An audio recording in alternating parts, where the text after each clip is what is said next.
What you're looking at right now is not a typo. It is not a glitch in a video game simulation. This is an actual final score from the 2026 World Cup. 7-2-1. Julian Nagelsmann's Germany just walked into Houston Stadium and delivered a footballing execution so ruthless, it felt less like a sport and more like an absolute crime broadcast live on international television. The victims? Curaçao, the single smallest nation to ever qualify for a World Cup in the history of human civilization. Led by their 78-year-old manager Dick Advocaat, the Caribbean underdogs stepped onto the pitch dreaming of a historic miracle. Instead, they were handed a devastating, historic lesson in elite-level brutality. But don't assume this was just a simple case of a big team bully beating up a small team. There was a moment in the first half where Curaçao actually Equalizer shocked the world, sending their entire nation into absolute delusion. But that goal didn't save them. It only made the German machine incredibly angry.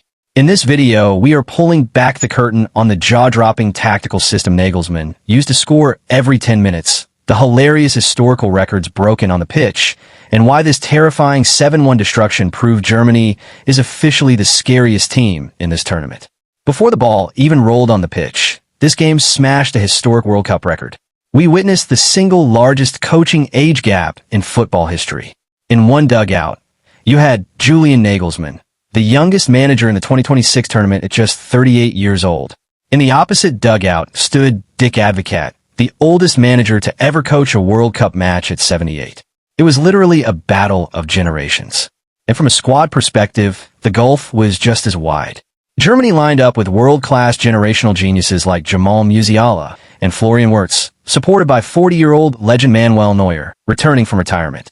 Curaçao countered with a team of grit and determination, anchored by veteran goalkeeper Eloy Room. Advocaat's game plan was simple.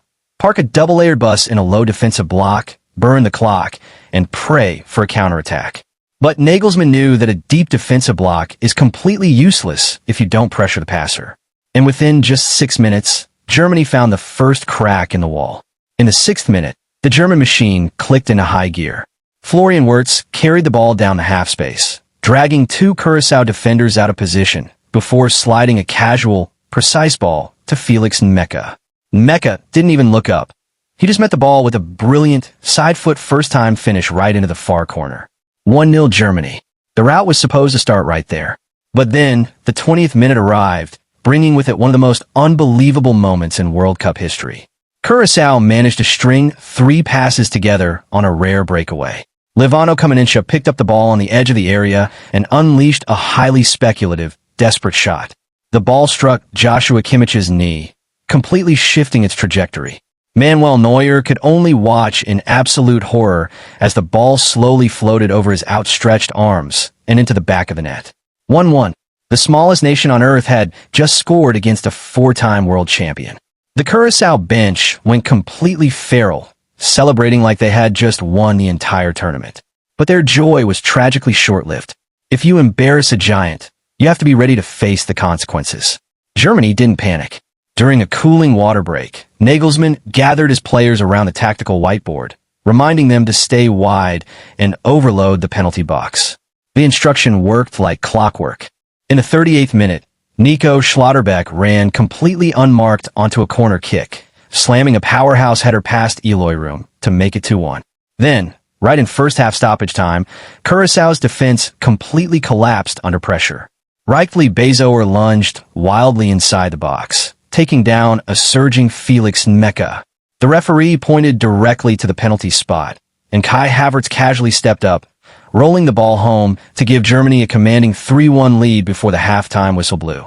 The hope of a miracle was officially dead. If the first half was a competitive match, the second half was a complete public humiliation.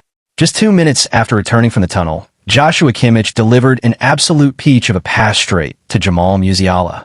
Musiala showcased his world-class agility, twisting past the defender before firing home to make it 4-1. Curaçao was completely exhausted, unable to keep up with Germany's relentless spatial movement.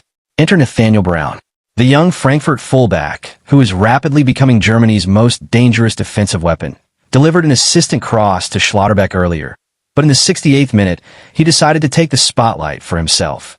Brown ran onto a loose clearance, launching a breathtaking volley into the roof of the net for a 5-1 lead. From there, Germany started scoring exactly every 10 minutes. Substitute Deniz Undav made it 6 in the 78th minute after a brilliant team build-up. And in the 88th minute, Kai Havertz put the final exclamation point on the match, chipping it over Eloy room for goal number 7. 7 goals, 3 points, and an ominous warning sent to the rest of the footballing world. Julian Nagelsmann's train has officially left the station, and right now, it looks like it has absolutely no brakes. Curaçao got their historic moment with that lone goal, but Germany proved they are an absolute tier above. Can anyone in Group E or the entire tournament stop this terrifying German machine? Or is the World Cup trophy already heading to Berlin? Drop your predictions in the comments below. I read and reply to every single one. Smash that like button, hit subscribe for more elite, high retention World Cup tactical breakdowns, and we will see you in the next video.